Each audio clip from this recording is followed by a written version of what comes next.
Welcome back to another episode of Man Cave Movie Night, the only show That's where good.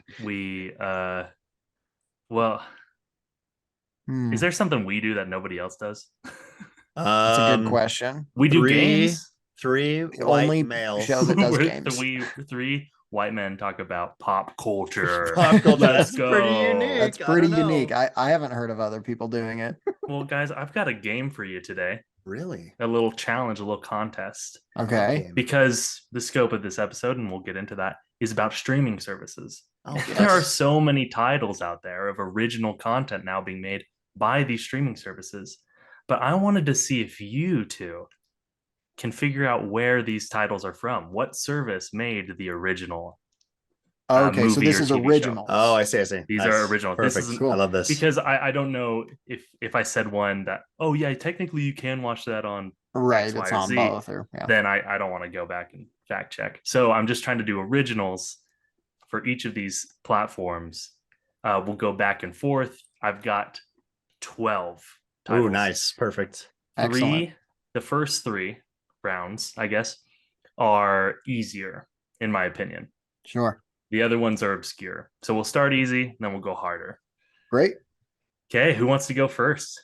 Me, Well, I was gonna say, let's have Niall go first.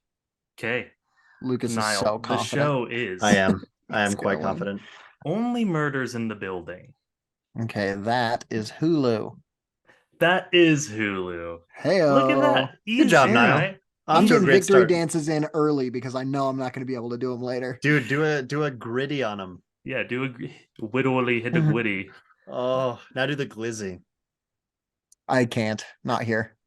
Not in this Okay. format. Okay, that's 1 point for now. Easy. Good job. Right? Easy Thanks. point. Lucas, next one, Barry. Barry is an HBO original. It is not a streaming service original, but it is available on HBO Max. Which we're calling Max now. You got it. Congratulations. Yeah, that's correct. 1 point each. Look at you. On to Easy. round two. No problem. Niall, yours is Stranger thing. Diabolical. I guess the full title, and this is why it's easier, is The Boys Diabolical. Oh, okay. Gotcha. Amazon Prime. That is correct. That's Cool. the I was like, what? I've never, ever easy heard one. of that. Oh man, what a curveball. It's the animated one, right? It's the animated show. Have you watched Gotcha. that? Either of you? No, Yeah. I haven't watched the Yeah, I live watched some action of it. one either. So Hmm. Was it any Yeah. good, Jared? Nah, it's kind of like Star Wars Visions, where Mm. you're just like, I guess it's kind of fun to see more content, but It's like a at the neat same time, idea. it's not. which apparently I've heard season 2 of Visions is like top tier. Like There season are 1 was kind of its some- own thing, but season 2 is real good. Not Haven't to watched go it. too far off, but this is a streaming service Oh my original. God. So it Yeah, is a but this little is the cold open. Yeah, I know. Visions, from what I've watched the first half. It's pretty good. It's different because Okay. it's not all anime. They have like Right, they got the augmented Wallace and one, Gromit. and so like the Wallace and Gromit guys, and so it's cool. Like different stories, same idea. There were some of the stories like and some of them were like really cool. So I think it's Nice. worth watching. Okay. Well, thanks, Lucas. Your your next question is, or the show is, Welcome to Wrexham. Welcome to Wrexham is a Hulu original. That is correct. Nice. Or at least it's streaming on Hulu. Actually, I don't know if that I is think it is a Hulu is it original. Yeah, I think so. well, it's FX. maybe though. It's FX. FX. I Yeah, don't But know. also But FX that's where I'm watching and it. Hulu are like linked at this Very. point. Yeah, because Disney owns FX and a majority stake in Hulu, and so they put all the Gotcha. FX stuff on Hulu. Well, look at that. 2 rounds down, 2 points each. Easy Easy. game. Easy game. Niall, your next one is The Dark Crystal: Age of Resistance. Okay, that is Netflix. That is Netflix. Nice. Very good. That's what Come I'm talking on. about. 3 I've heard it's points, good. Niall. Have you guys watched that? I have. No. I really liked it. I heard it was great, but it was canceled, like all other Netflix shows that you start to get interested in. Dude, yeah, and the Viewership voice drops cast off after the second season. the voice cast for that show is unbelievable. That's what I've heard. Like, I've heard Andy Samberg go has go a look Pratt? up. Yeah. Just go look up a list of all of the people who do it, and you'll be Nice. shocked. I just kept Will do. scrolling. I was like, for real? Oh my. Okay, the last one, Lucas, for Of the round easies? 3 of the for all the easies. beans. Shrinking. Shrinking is an Apple TV Plus. Very correct. Nice. Nice. Very good. Thanks for Very, getting the very plus in correct. there. Yeah, I mean, you shout out to my boy Tim Cook at Apple. We're Oh, good yeah. friends. We go way back. Yeah, Okay. we're all kind of boys with him, but you guys definitely have the strongest connection. Yeah, absolutely. The next ones. All right. Niall. Yeah. Your show is Florida Man. And the silence speaks volumes. everyone. Man, this is a risk. I'm going to guess Hulu. I'm sorry. The answer was Netflix. Oh, yeah, I was gonna say that sounds like a Netflix, like a Tiger King type thing. Yeah. Yeah. Well, on to Dang. Lucas. Yours is Queenmaker, the making of an it girl. An it girl? Yeah, maybe it's IT girl, but I doubt it. No, it's it. That's like a phrase. Queenmaker. That Get sounds it like right. some slog that Prime would put up. So I'm gonna guess Amazon Prime. This one was Hulu. Oh. round 4 didn't quite Round go as 4 well is for that the was tough, that was boys. man. shakier, Oh. making us look like idiots. I know. Okay. Next up, Niall. Yeah. Yours is The Tomorrow War. The Tomorrow War definitely sounds like Amazon Prime to me. That is correct. Nice. That is Amazon Prime. Definitely That is a never movie heard of it, but that's some starring Amazon Chris Prime. Pratt that came out in 21, I think. So, All right. Those One of those COVID era movies throwaways. were all all right, all that's really 4 top tier. points. Niall, 3 points. Lucas. Let's see if you can tie it up with this next title. Wait, are we tied?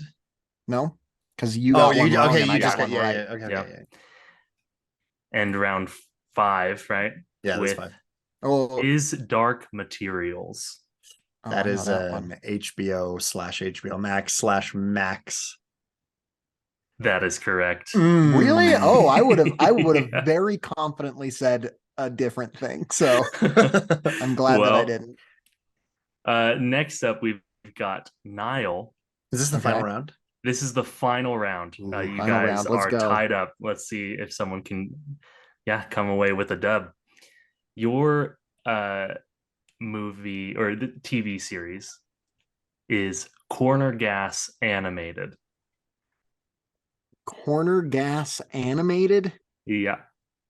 I feel like I'm gonna have to think outside of the box with this one. I feel like it's not on one of the main ones. Yeah, I'm gonna guess Freebie. This is on Freebie. No way. Oh, dude, I was gonna say Freebie as a joke. That is what we play for, right there. That is the victory so dance. dumb. Oh, That is dude. so great. Oh, I so hate happy that. right now. I I'm hate that sorry you got to the that. listeners that I just clapped right into the Yeah. microphone, but I got real excited. Oh, jeez, that Okay. annoys me. Lucas, Yeah. your title is Silo. Silo, spelled SILO. That's correct. Oh, jeez. I feel like this is one of those unknowns.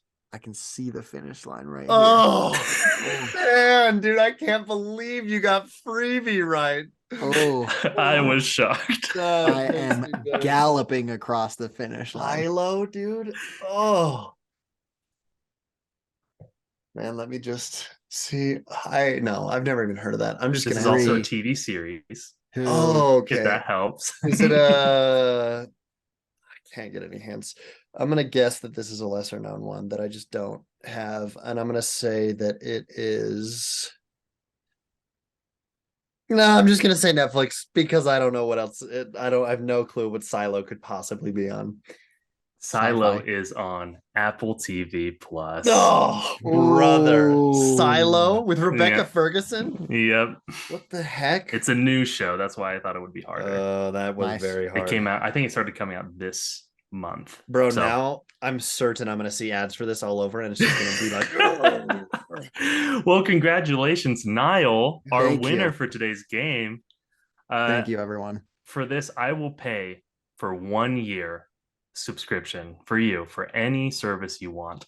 Hell Really? yes. I choose No, Freebie. that's not true. I choose Freebie. The Freebie's nice thing about great answer. Freebie is that it's Yeah, free. I will give you. I will get you Freebie access to Thanks. Freebie for a full year. You For a can watch full year? Corner Gas animated, Great. And only that. and only that. Now I want to watch Jury Duty too, but we'll get to it. We'll get to it.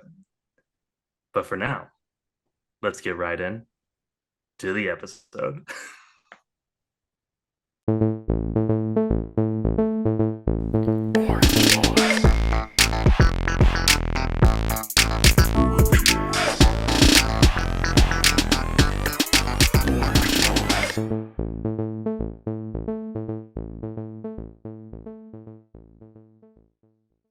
And we're back with another episode of Man Cave Movie Night. Niall is on top of the world right now. You can tell he's beaming, and I'm Lucas so happy.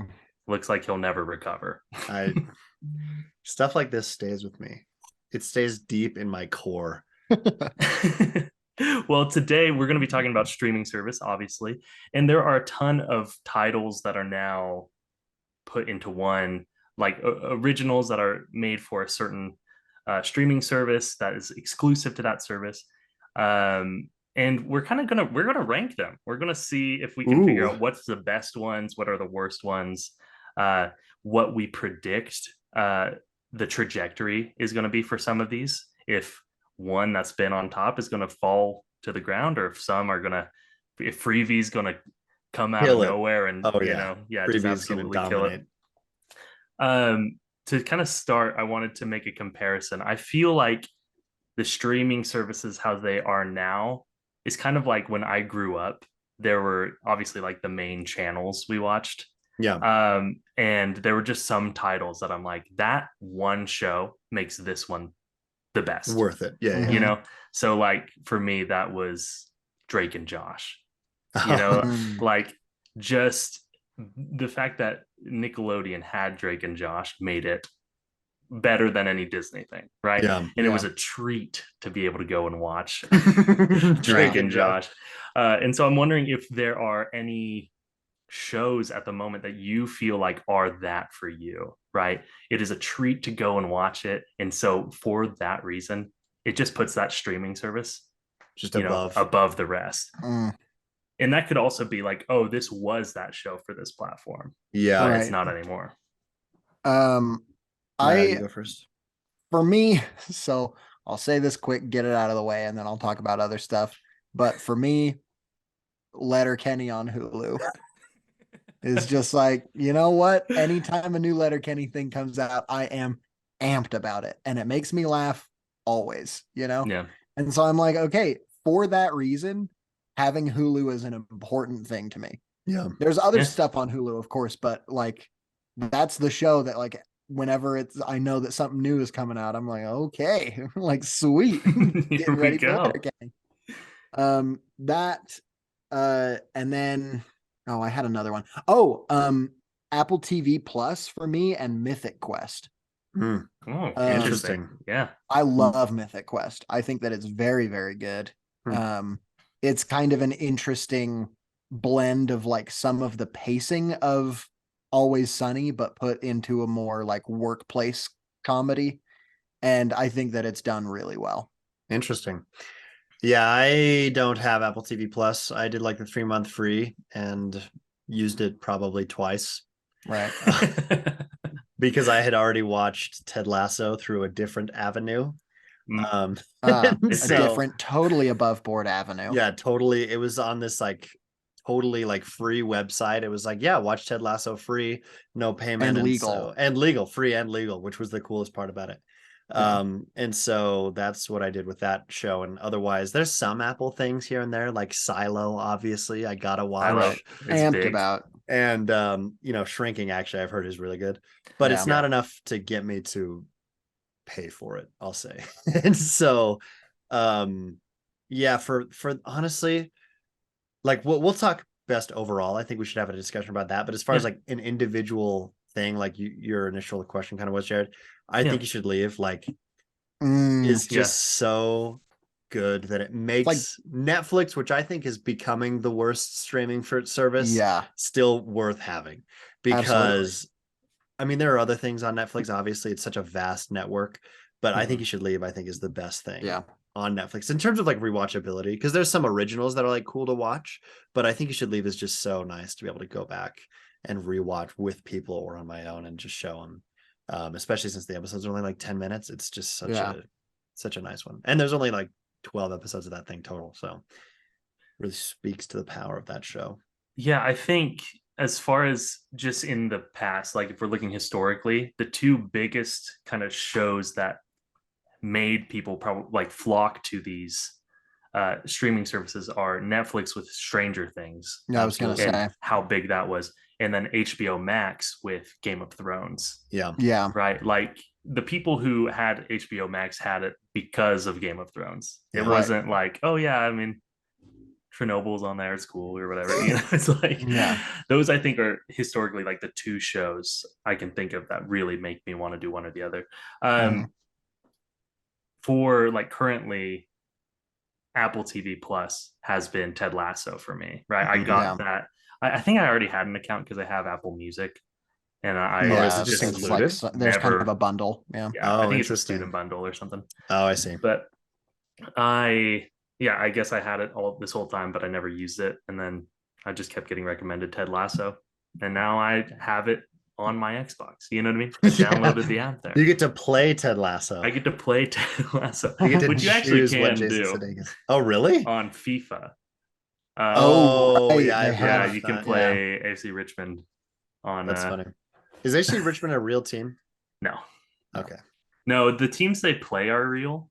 Richmond isn't real, and then their like big rivals aren't real. For season 3, I can't remember, but like all the other teams, they're like episode 10 of season 3. Oh, are they? How many episodes are in this season? My guess is 12, 13-ish. Yeah, I think 12 was what they had last season. So anyway, I think that's a good place to kind of start of like, what shows are we watching? Why do we have these services? And also, what services do you have access to? Should we just kind of list them off? Another one. We all have Freevee. Well, obviously, we all have Freevie, because how could you not?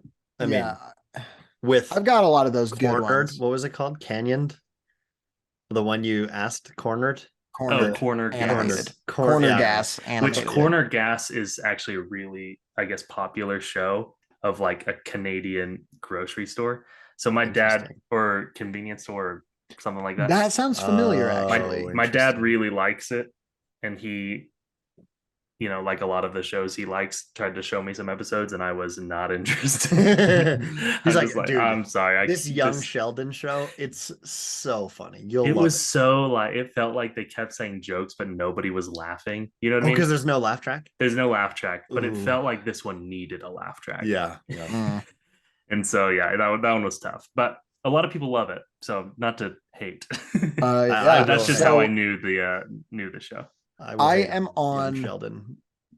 on family plans for everything. So me too. Quick shout out to Kel. Thank you for all of the streaming services. That's an actual shout out. Like a legitimate. But I am on Netflix, Hulu, HBO Max, Disney, Amazon Prime. Technically have access to Paramount Plus. Wow. And Peacock as well. Whoa. What else we got? What else? Discovery There's Plus? Probably some other ones. I don't think so. I can't imagine. Oh, Disney Plus. Yeah, forgot to say. Yeah. But yeah, so there's a lot of streaming going on in my family. I also wanted to do another quick mention. HBO Max for The Last of Us and Succession. I know both of those are shows that kind of keep people with HBO Max now post Game of Thrones, also House of the Dragon. Yeah. So HBO Max, well, we'll get into this later. Yeah. Well, what I was going to say, I kind of think they're in the lead. I think the main 5 are Netflix, Prime, Hulu, Disney Plus, and HBO Max. Sure. I think most people, it's like almost an expectation that you have those Yeah. because people will talk about shows without even asking if you, it'll just be like, oh yeah, have you seen this? And typically it's like, oh no, not yet, or yes. It's very rarely no, because I don't have Netflix. Right. It's just like those are the standard ones. And those are the ones I have. I don't have anything outside of that except for Canopy, which is something you can get through your library card, which is just like movies, like older movies and like some newer movies. It's just kind of nice to have. And then yeah, so Peacock, Paramount Plus, Discovery Plus, like all those ones that are like a little bit too specific for people to care about, I think most people just don't even bother with. Obviously they have millions of subscribers, but no one goes up to you and is like, dude, have you seen that new Paramount Plus original? Yeah. I can't even name one. The one with You've been Jeremy watching Renner. the sci-fi original? Yeah, sci-fi. Yeah, exactly. Stuff like that is on Paramount Plus. Or Showtime is also an app slash service that no one has, but apparently has some pretty good stuff. And it's just like no one talks to people, like talks to each other with the expectation that you have Peacock even either, because it's like the only reason anyone I know has Peacock is so that you can watch The Office. And at that point, you might as well just buy it digitally on your Apple account. Just sure. Well, and I think you mentioned the kind of two groups. Apple TV is right in the middle. Apple TV Plus. I would agree. I would totally agree.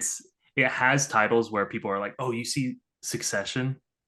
Or not Succession. That's HBO. Severance is what. Severance. Yeah. Yep. Have you seen Severance or Ted Lasso? Like these are, you still get people talking about the titles, but absolutely.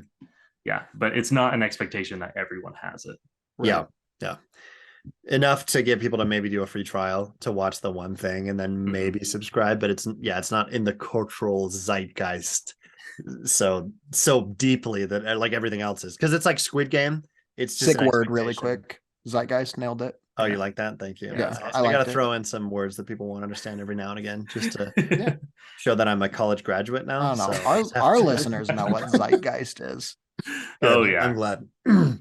Like Squid Game, for example, is one that everyone has seen, right? Yes. I haven't seen it. Okay. Well, most people have seen Squid Game. Stranger Things, of course. That's the stuff like that is just so infused within our society now, where it's just like you can't not have Netflix for that. But you know, Stranger Things is ending, and you know, it's Netflix of all the services is the one that kind of people are losing interest in, I think, because their originals just aren't nearly as strong as the other ones. They're frequently announcing, I think the last 2 quarters they've announced a dip in subscriber counts. People are unsubscribing to Netflix. Yep. Which is crazy. And Disney Plus actually announced a subscriber dip this last interesting quarter as well, which is maybe it's because they keep cranking out trash versions of cool things. That's I think exactly what it is. I think a lot of people are getting frustrated with these. The whole reason, I mean, I saw this poll and it was like supposed to be shocking, I guess, but it was like 75% of Disney Plus users subscribe for Star Wars and Marvel content. And I'm like, yeah, that's the only reason I have it. Yeah. Why else would you have? Like, it's cool to have access, like the back catalog of Disney stuff to watch it, but like that's not enough to keep me paying month to month. Yeah, you got to keep the new stuff. To watch old stuff I've already seen. Like, yeah. Like you gotta have new stuff coming out, but it's also got to be of any value. Yeah, you know. Yeah. So cool. No. So, do we want to kind of focus on those top 5? Yeah, I think we should. I think so. I think we should talk about for us individually, just the best in our opinions, like overall service, and we can disagree or agree depending on that. Unless I also want to just point out before we go further for the listeners, if you're interested, I know I've brought this dude up a couple of times on the podcast, but Eddie Burback on YouTube has a very good video where he it was happening like in the middle of COVID, where streaming services were like what people were talking about. Yeah. And he builds the perfect streaming service. He goes through all of the streaming services. He talks about the things that are bad about each one and the things that are good, and then he builds the best one. And it's pretty interesting. So if you want to get someone who's done a lot more research than we have talking about this topic, that's a great video to go and watch. It's very funny. So awesome. There you go. Can I also, before we dive into the big ones, this is a niche one, but it's my favorite. It's Dropout Oh yeah, of course. we Yeah. we talk about Dropout all the time, at least on the podcast, and it has a bunch of game shows and Dungeons and Dragons shows and really just fun content where they use the same cast in a lot of different productions, and so yeah. you feel like you really know the players and you're rooting for them. Niall and I watched an episode today where they basically recreated Survivor on the show and just had these comedians go through and play, and it was really really fun to watch. Yeah, a lot and of we fun. were like almost tearing up at a part. Yeah, there was an emotional epicenter of that episode for sure. Interesting. But it's So made check by it the out. College Humor people. So it's kind of like, it's interesting because it's a streaming service that is kind of aimed at millennials and younger in terms of the content, but also made by millennials and younger. So it like actually understands them. You don't get the like uncomfortable like Netflix shows that feel like they're aimed at millennials, but definitely being written by boomers. Yeah. So, it's like, I love this telephone that I can put in my pocket. Yeah. It's so convenient to have. Playing video games, like leaning with the controller and mashing the thing. And it's just like, this isn't real. And it's like sitting like, let's all name a video game, guys. We love video games. We love video games. Yeah. You can see man, I have love a video game Mario poster for Call of Duty on my wall. Because I play Call of Duty. Because I love Call of Duty, the game. I love playing Call of Duty on my Nintendo Switch. Ugh. Ugh. So yeah, Dropout. Big yeah, shout Dropout's out. great. I was gonna say a lot of it is not scripted, and that's what's so fun about it. Yeah. Right? It's all the shows are just people having conversations, talking about, get this, movies and nerdy games and shocker stuff. That we like it. Yeah, shocker that we're enjoyers of it. Average Dropout enjoyer. Cool. I have watched a few stuff with them, but I don't have it personally. But it does sound fun and good. Yeah, a few stuff of them. Yeah. Yes. With them. I'd say that. So yeah. Okay. Cool. All right. So I can get started on the overall if you guys. What's the worst one? Pertinent. Worst one. Ooh. Of the main five, we're focusing on those, right? And here's the thing. I wanna talk about this. We're not just talking about content. Yeah. I want to talk about user interface. I want to talk about all of that stuff, because there are some platforms that have really good content, but it's almost unusable in like the way that the actual interface is put up. For me, I just dropped a penny because I'm fidgeting with a penny in my hand. For me, my least favorite one is Amazon Prime. Totally agree. Yeah. That's what I was going to say. As far as user and everything, absolutely. It just looks terrible. It's a messy interface to like look for shows through. Now they've got some amazing original series, like shockingly good shows coming out of Amazon Prime. Yeah. And I think that's why Prime Video is one of the like contenders of the top 5. Well, so here's the thing. Plus, everyone has Amazon Prime these days. That's exactly what I was going to say. I don't know anyone who has Prime for Prime Video. Like, if they separated those and made Prime Video a separate charge, I'm sure their subscriber base would plummet. Yeah. Because I just have Amazon Prime, and Prime Video just happens to be an add-on. And I don't think until it was like they started making actually like shows that people have any interest at all, like The Boys and Lord of the Rings. I think those are really 2 shows that people are finally like watching on Amazon. Yeah. Because otherwise, I don't know any, like Amazon Prime is nice because you can rent stuff in app as well. Any movie is on Amazon. And so you can just rent it as a part of the service, which is really convenient and nice. But now Apple, you can do that with too. And so like Prime is nice, obviously, because they have, some shows and movies that other streaming services don't as well.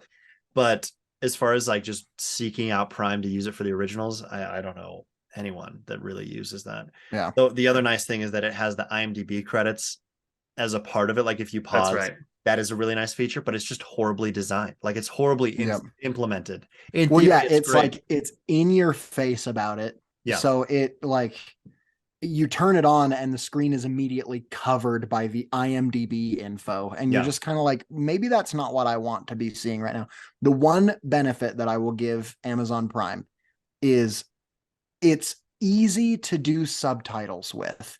100% agree. The subtitle customization it's just one button on the screen where you just turn it on. Every other platform, you click subtitles and then it opens this giant thing where you have to like scroll and find English and then turn it on and then like close out of it. But then if you're on your Xbox, you press B and it goes out of the video, the whole thing instead of just the menu.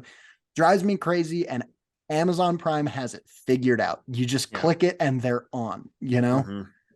So that's the user interface benefit I will give to Amazon Prime. But outside of that, I actually do agree with that, because you can also customize the subtitles as well to make them bigger, smaller, like the opacity and the colors, which no other service does. Like Disney Plus, like I watch everything with subtitles. It doesn't matter if I've seen, like, I just love having subtitles on. And it's nice with Prime because you can make it smaller and out of the way. With Disney Plus, they're huge. They have the black background, and sometimes I'll just turn them off because it's like, this is insanely distracting, because it's just, they're so big, especially on your phone. They just take up so much of the screen. They're blocking and I don't even watch with subtitles. I have a friend with a hearing loss who likes to have the subtitles on, and I watch a lot of stuff with him. So I end up turning the subtitles on for a lot of things. So I've dealt with a lot of subtitles, and Amazon Primes are good. Disney Plus is the worst subtitle platform of all of them, especially because you click on it and it pulls up a list of every language that is spoken or has been spoken on Earth. It just goes on and on and on. It's like, do you want to watch this with Latin subtitles? And it's like, Latin's a dead language. No, I don't want to. Do you want Spanish or the language of the last dragons? Yeah, seriously. It's just like, maybe the language that the people on the screen are speaking. And the fact that English isn't at the top of it, like, take the location settings of the user, if nothing and put else, that at the top. But the fact that I have to scroll to find English CC is insane, you know? Yeah. Man, this really just turned into the subtitles episode. Yeah, really. And guess what? We're not going to have subtitles for this episode. Sorry. We'll have audio subtitles. You can hear what we're saying. That's true. There you go. But the thing, I totally agree with Niall with the Prime Video like user interface, by far the worst. Horrible. The other thing is IMDb's user interface is also horrible. Also owned by Amazon, IMDb. The thing that's crazy about IMDb though is that it's like the industry standard for like the film industry. Like, people use IMDb as listing their credits and sending it like as a resume to people. And it's just so horribly designed. And it has not been updated since the early 2000s. If you go on the website, like, the phone app works fine. It's still not great. I hate the app. I still go to the website on my phone. So the website is just like, it just looks like HTML, just very standard, very basic. All of the blue links. Yeah, blue links. It's like, come on. Have you not taken the time to update this stupid thing? Because so many people use it for work, and it's just like, no. And stuff like that just frustrates the crap out of me. Transitioning though into the best, unless Jared, you had something to say. Well, I want to kind of just go in order. I was just going to say best user interface, I think, is Hulu. Okay. I do like and Hulu. I'll say why. Actually. In specific, with watching shows on Hulu, they don't, when you click on it, it doesn't just play the episode, it takes you into the show. And at the top, it has the episode you were on. Or you can very easily transition down into the seasons and episodes. No other service does that. And I hate it, because I would much rather click a second time to start the episode rather than automatically start the episode, have to go back or search the show in this like search bar to go in and then look for episodes. Like, best example of that is The Simpsons. I don't typically just binge The Simpsons, but I'll watch certain episodes, and you have to search The Simpsons, go into it, and then go into the seasons. Like, it's just such a nuisance that just, if you're making a product to be convenient for your users, then why are you making it like that? It just boggles the menus on Hulu I don't like, because I feel like they do this like layered thing where it like goes out from the side, and it's like, okay, season this, episode this, and it seems like the directions always switch. Like, is up going to take me to the next episode or the previous episode, things like that. Like, it just, in my brain at least, it feels inconsistent, and it's really easy to get like lost in, because there's not enough like color contrast in a lot of the menus where it's I just see. like, I don't even know where I'm at right now, you know? Yeah. Yeah, I do like that Hulu. If I'm not mistaken, I always feel like I can find the continue watching very easily. With Yeah. Netflix, I'm like, Oh, where are Netflix my is the where worst am about I that. like, It's because they're trying to shove all To their scroll halfway through. Yeah, With they're trying to shove Netflix all their and bad. HBO Max, half of the time HBO Yep. Max just doesn't have a continue watching, and you're like, You're like, cool. It's so annoying. I'm Yeah, not that on is- here to find new stuff right now when you know that I'm halfway through Succession. Exactly. It's like, It's like I am using Netflix to binge. you know what I'm Seinfeld. here for. Don't give me some bad Netflix original. Like I'm not Florida trying to do man. That. Yeah, exactly. Give me Florida. Oh, the Nobody banners and cares. stuff of the new stuff. And so that's the thing I'll say as well with Netflix in particular, which is something that Martin Scorsese has said, and I happen to agree with him on this one. Which is that Netflix has provided a lot of great opportunities for young filmmakers to be able to get their content made because it's such a good platform for people to access stuff and have an actual budget behind their product or thing. But the issue with that is so much of the stuff they make is just not very good. Like there's not a whole lot of restriction, and there's a lot of creativity that comes from restriction, and it's just kind of like, hey, Ryan Reynolds or Jamie Foxx or whoever, here's a movie, here's $20 million, and we don't care if it's bad, we just care if people watch it, and that's typically what happens. And so yeah, Netflix is very interesting about that. Like Netflix has yet to win an like best picture, and Apple has won already. Like they won for Coda, and so I think Netflix is like, they've been in the game for so long, but none of their stuff has really been super award like contending. And Apple definitely, you can kind of tell, wants their stuff to be more prestigious, I guess, to an extent. Obviously, some of that doesn't follow that, but Ted Lasso, another super successful show, Severance, Shrinking, all those are like super high caliber shows, and I think they're being a lot more cautious about the type of product they make, where Netflix, I think, is cool that it's providing more opportunity, but just the overall quality is just lower. Yeah. Right. Well, that's another thing I just wanted to share real quick. I had to look this figure up to make sure that I was getting it right. Netflix in 2022 spent $21.83 billion on content obligations. That's on making new content, like ordering new shows, but also like keeping up the ones that they've got running. That's 21.83 billion. That's the worth of a lot of companies. You know? Oh yeah. And they are spending that just on getting shows to be like more shows to be made in 1 year, like, too. Yeah. And if you cut that in half and just focused on making better shows, your streaming service would just be, you would still be spending $10 billion in a year, but you would be making content that is going to make people actually come back to the app. Yep. Because right now it's honestly just, you're stuck in a sea of content, and it's just like it's impossible to sift through. Too much, and most of it's bad. It's too much. Most of it's bad, and then the gems that are in there usually don't get renewed for a second season. Yeah, that's the other thing that's frustrating. If the issue is people aren't sticking with a show or watching it, maybe it's because they have a million options. Yeah. You know, like, choose your projects, really put the time and effort into it, and then give people a chance to watch it. Yeah. And don't flood it with Florida man. I couldn't even name 21.83 projects that they made last year. Like I can't name like that many Netflix projects, like, which is crazy to me. Yeah. Even if they made 21 projects and they all cost $1 billion each, I wouldn't be able to name them. Right. And I know obviously they made hundreds of things. And really the only ones I can think of that came out last year, Stranger Things season 4, like Wednesday. Yeah. Well, and that's the end of, I don't know other Netflix originals. Like, that's the thing. To Jared's point, the viewership for Stranger Things didn't dip off after season 2, you know, like in a significant way. People are coming back to that, and it's because it's a cultural phenomenon.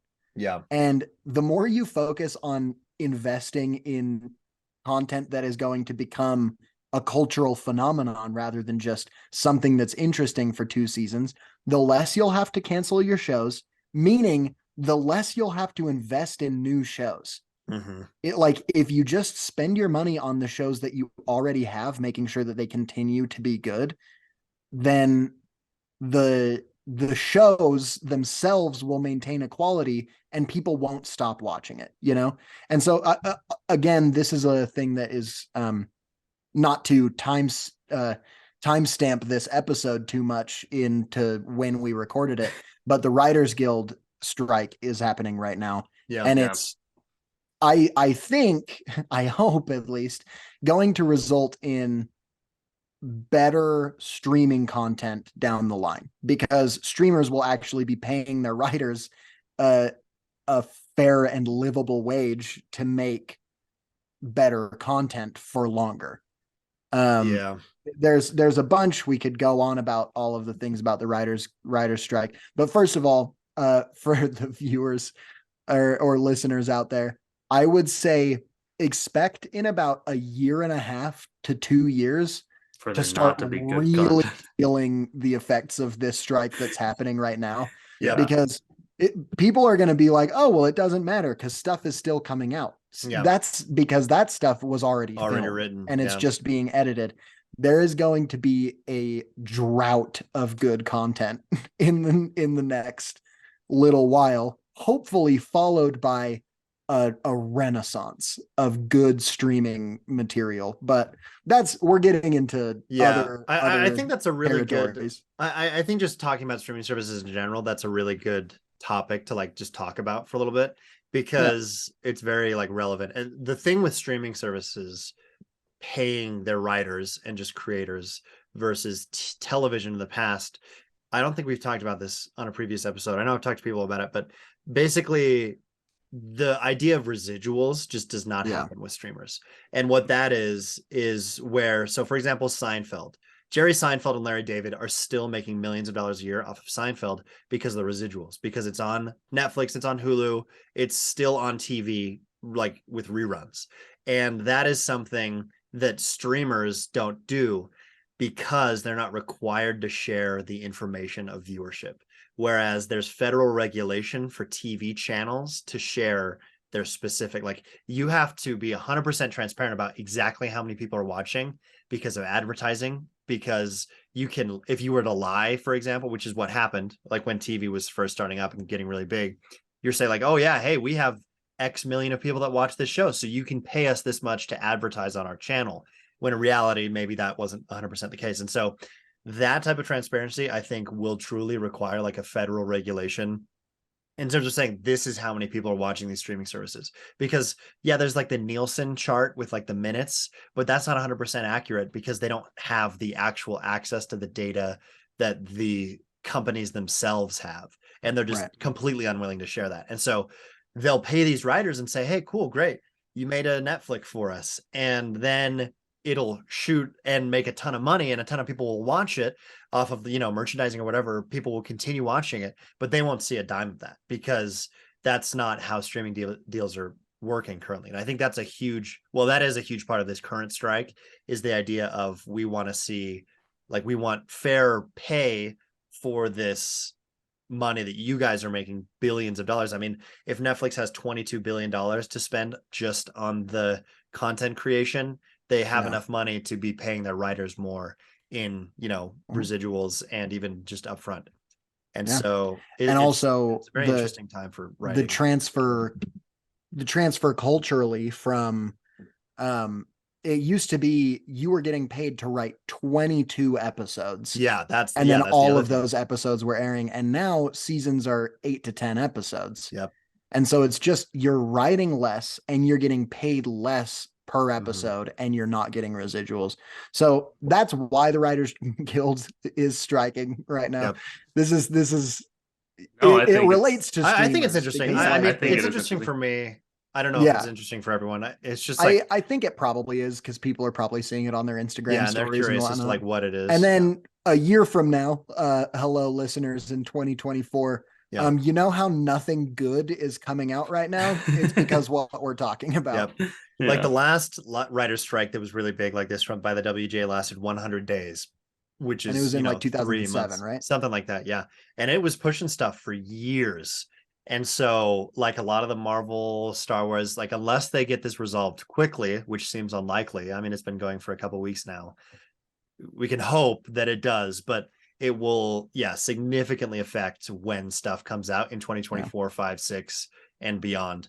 And I think with after it ends, the thing that happened last time, I've just kind of read on Reddit or wherever else, people who were working at that point, it was like there was just an insane like oversaturation of scripts.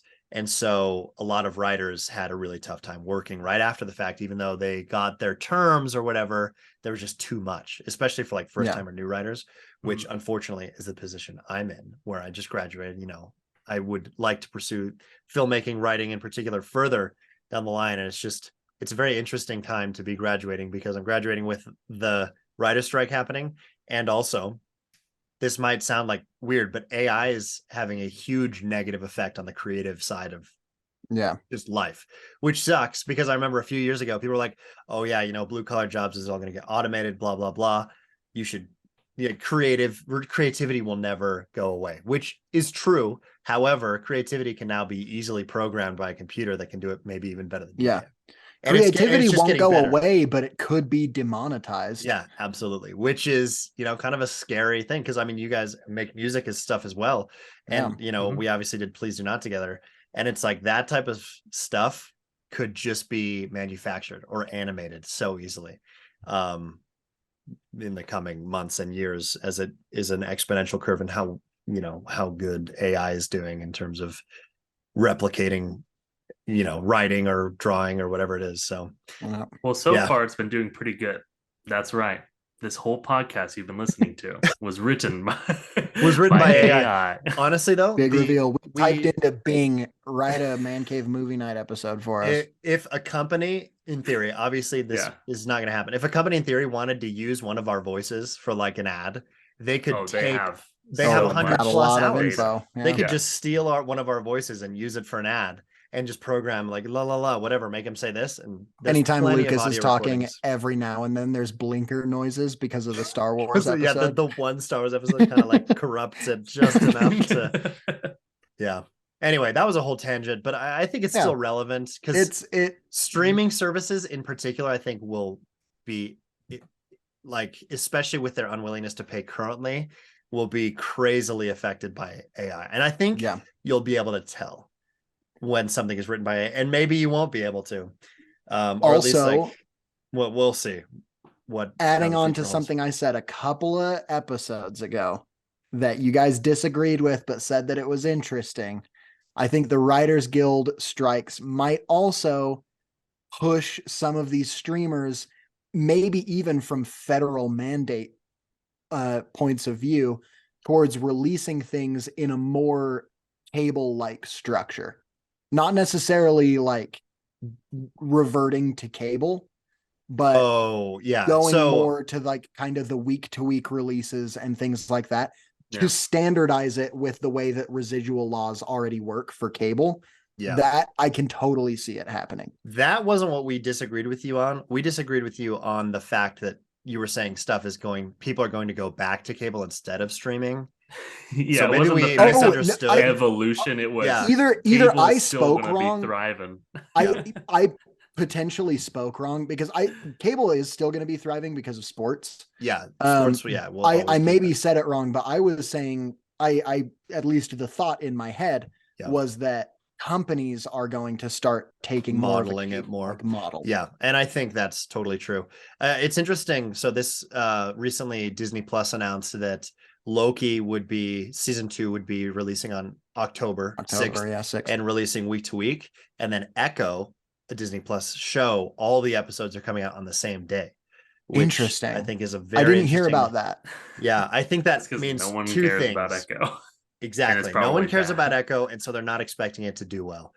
But also, I think they're testing another model, because Disney Plus has yet to do this, where they're just releasing it all at once and seeing if that generates more buzz. Because the thing with Mandalorian season 3 is, even though it was week to week, no one was really watching it or caring about it as it was coming out. In terms of, from what I could see, like with season 2, everyone was watching it. Everyone cared so much about it.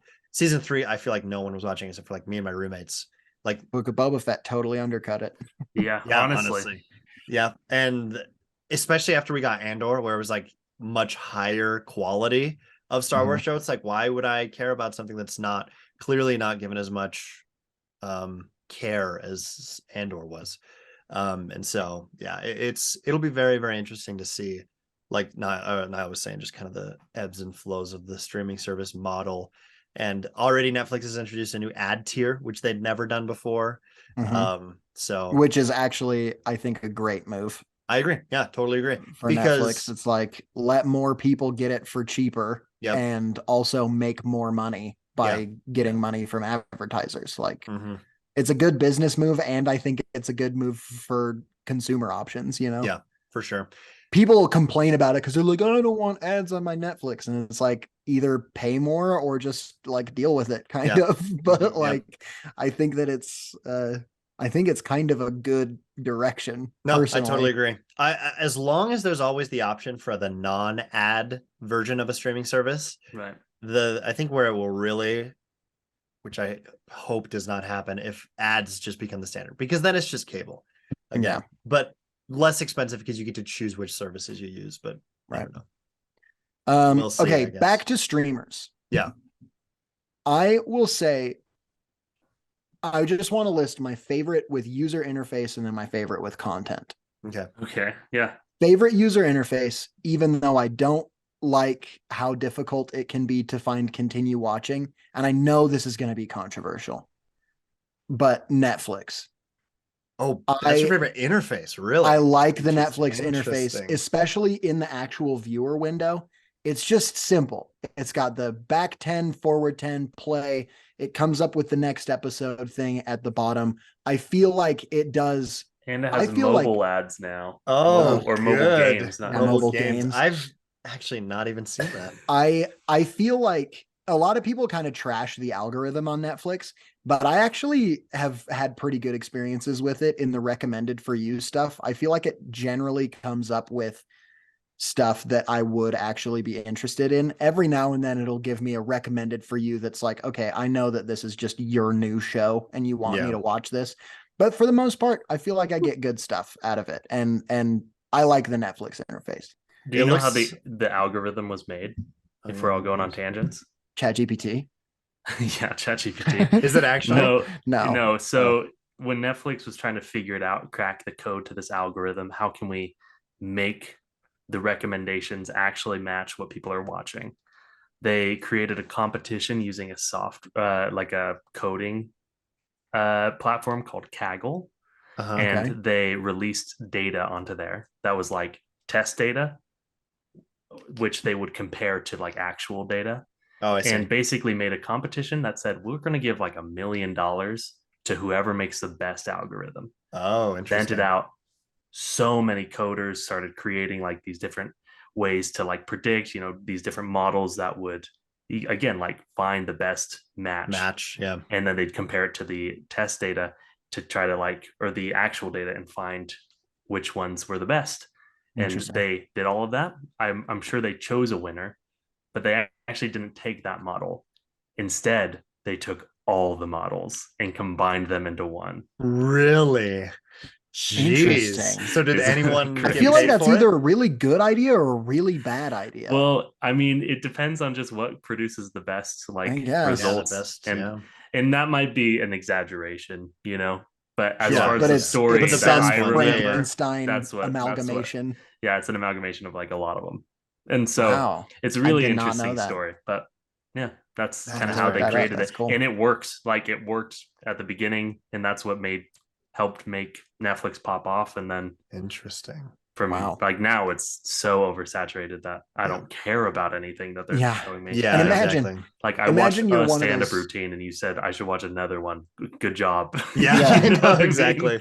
It's just some I just imagine being one of those coders that made that and didn't even get the $1 million. And then they find out that Netflix is spending $21.83 billion a year on content stuff. And it's kind of like, and that's the $1 thing. million And that was early wouldn't days have been Netflix like, again. just give, yeah, but still, but retroactively, retroactively, it's like my algorithm is still probably benefiting you and keeping people on your app and website. Yeah, so. I'm sure there was some sort of disclosure of like Netflix can just use it, and take it that people didn't read, and they were like, "Oh, cool." That's nuts. I did not it's know just a about model. That. Yeah, I don't know. Those guys. And in terms of content, HBO Max, 100%.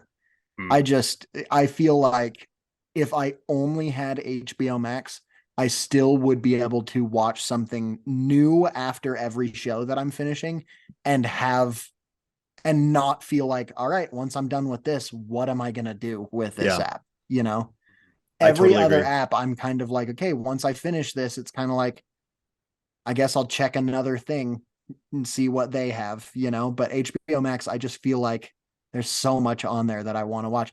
And I'm really stoked about the fact that Netflix is kind of no longer the standard for stand-up comedy routines. They've got specials on HBO Max and they've got them on Hulu and like Prime has some. Prime has some. It's really starting to kind of branch out, and I think that that's great for the stand-up comedy scene, which is something that I am very interested in. Yeah, the more that we start getting competition in there, I think the more comedians I like are going to be putting out specials because which is cool. That's great because streaming services are going to start having higher demand for them. So I'm really excited about that. Yeah, I totally agree. HBO Max has the best content. If I were to get rid of all of my streaming services except for one, I would keep HBO Max, and it's not even like a competition for me. There's the other streaming services I almost use for like retroactively watching stuff that I already love. Hulu has Sunny, Netflix has Seinfeld, and I Think You Should Leave, and some of the other stuff we've talked about. And Disney Plus is awesome because I love Marvel and Star Wars. Even though their content, the quality of their content ebbs and flows, I'll still watch everything they put out. I love it. HBO Max is so great because it has the back catalog of every HBO show. And HBO is just the best channel. Like overall in consistency, HBO just knocks out of the park all the time. Game of Thrones, obviously we've talked about, but The Sopranos, The Wire, Oz, like there's so many shows that I haven't seen that I've heard exclusively good things about that just make it so I will keep that streaming service forever. Smiling Friends, which I honestly really do think is favorites. Funny. Like it's totally worth watching. I love it. And it kind of really gives you perspective on how much Warner Brothers owns as well, because they own DC, they own Cartoon Network, they own HBO, and so they got the Ghibli movies on there. Exactly. Like, all of them amazing. Just conglomerated. Is just wild. So yeah, it's really nice. So totally agree with Niall on that one. Yeah, I think my favorite one with content is HBO Max. No, I will say agree. No less. That's a good answer. I will say my least favorite for content, at least in the last years, has been Disney Plus. Now, let me explain. Yeah, clarify. I love like Star Wars and I love, most Marvel. But everything that's been new on Disney Plus recently that I've watched has felt like a chore, because it is a chore because I have to watch it for this. But like I usually don't find myself like, man, Captain and the Winter Soldier, let's go. I'm not like, let's get back into the Hawkeye series. And even Moon Knight was like, it was good. Was it as good as House of the Dragon? No.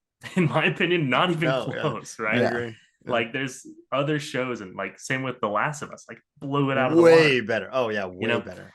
And so it's like, they have the most intellectual properties that are recognized and people like, and like they're doing their thing.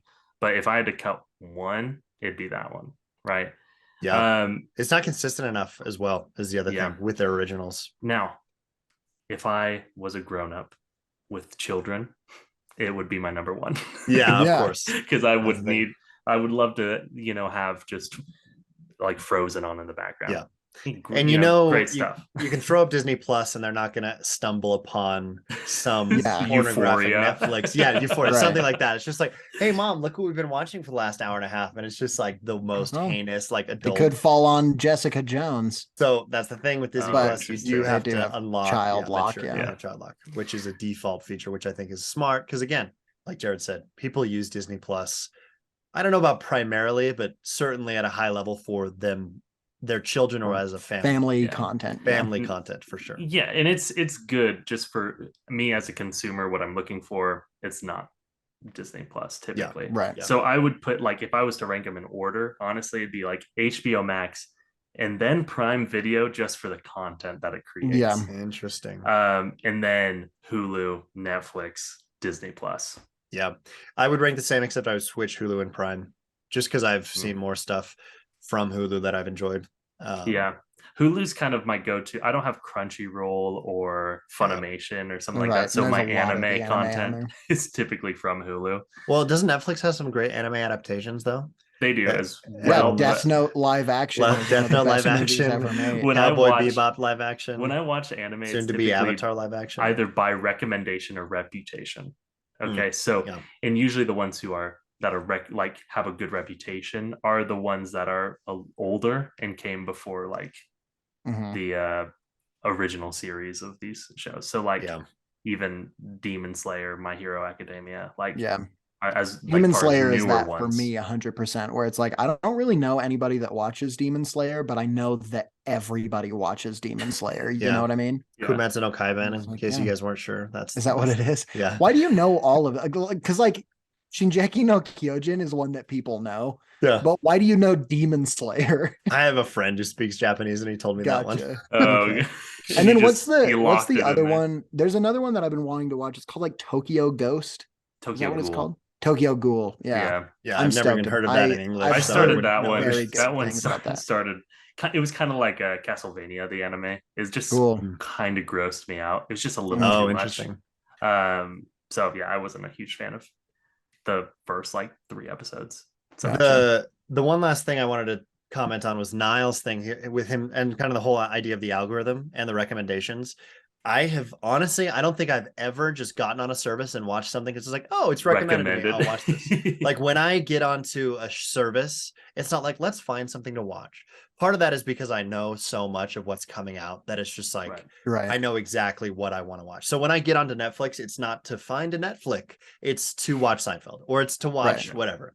That's interesting. Same thing with HBO and everything. Like I very honestly never, I don't, it's not even rarely. I just never do that where I get on a service and look for something to watch. I will look for something, honestly, like on my Letterboxd watch list or like a TV show, like something I've heard of, and then just see where it's available to stream rather than go into the streamer and see what is available to watch. I do it like the other way. Because I do that. Netflix is the one that I go to for that, specifically with like documentary stuff, where I'm like, I want to watch some crime documentary. And so I'll go on and I'll just kind of go through and I'll see like, oh, they have one about the disappearance of the Malaysian Airlines flight that like I remember seeing on the news. Sure, I'll watch that. And I watched it and I was like, this is sweet. I don't tend to do it with streaming services, but with Netflix, like if I'm going to do that, I tend to go to Netflix where I'm like, okay, let's find a new weird thing to watch, you know? That makes sense for sure. Of all of them to do it with Netflix, excuse me, hiccuped. Seems like the one to do it with because, you know, they've got 22.83 or $21.83 billion of content from just last year alone. In 2021, it was 23 point something billion. So they're cooling off. They knocked off a couple billion. I remember a few years ago, they pumped like 7 billion in for the year, and that was the most of any studio. And they were like, what type of content do you want to see Netflix make? It was just like some news channel. And they made every suggestion. Somebody said so the top suggestion was just, I want to see one movie with the budget of $7 billion. That would actually be sick. If they're like, we're pausing, like, except for the ones that are renewed, you know? Yeah. No original content except for one giant movie. It is like 18 hours. Yeah.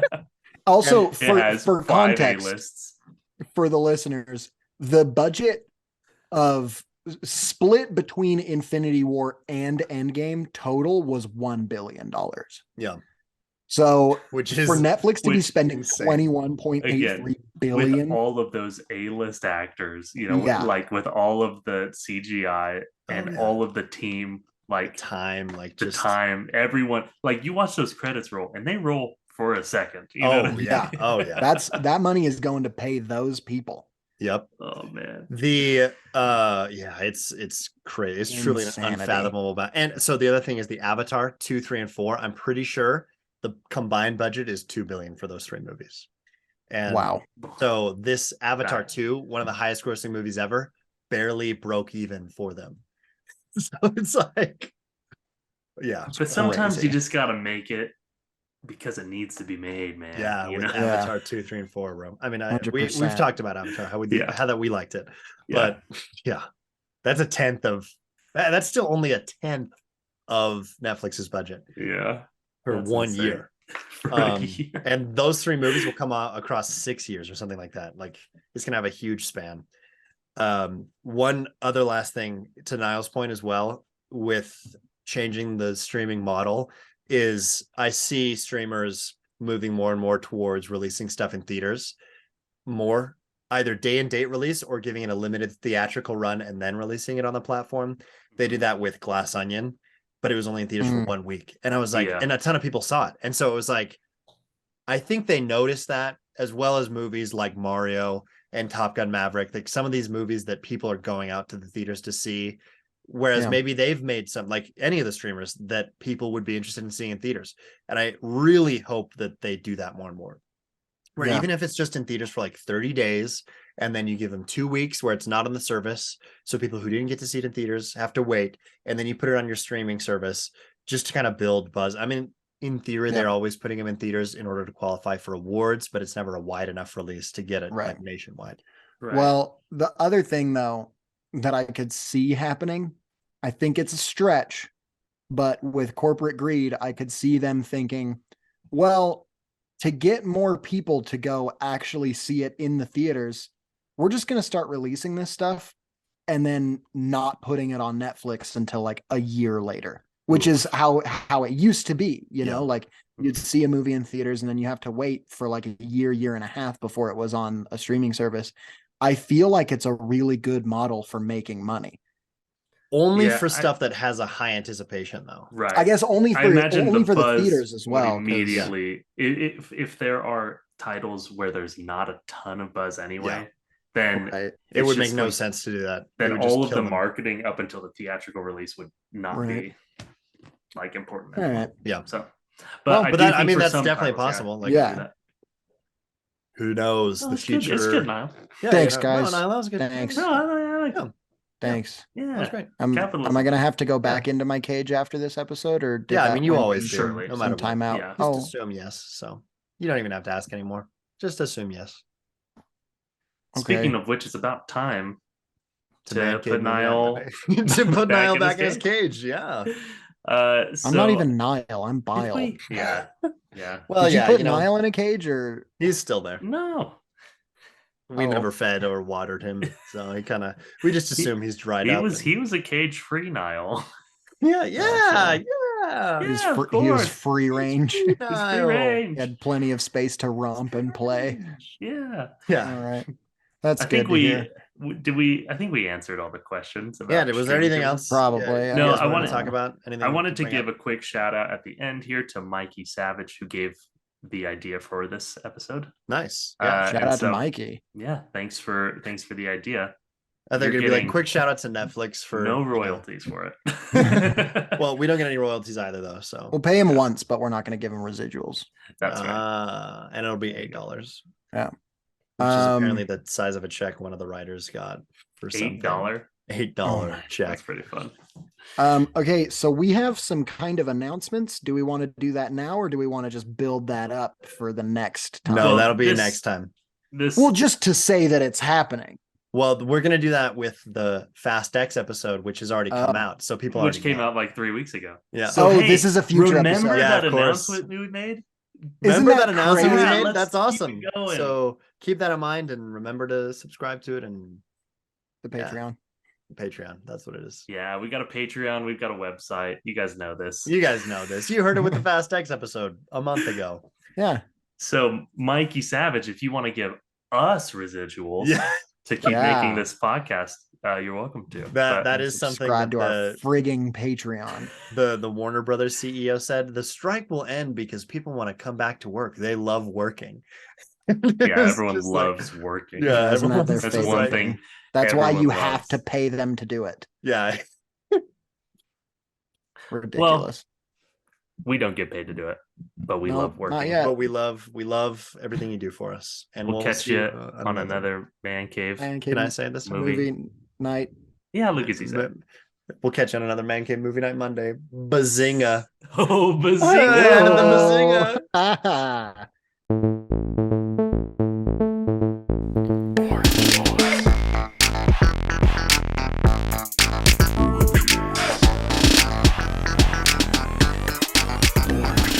Thank you.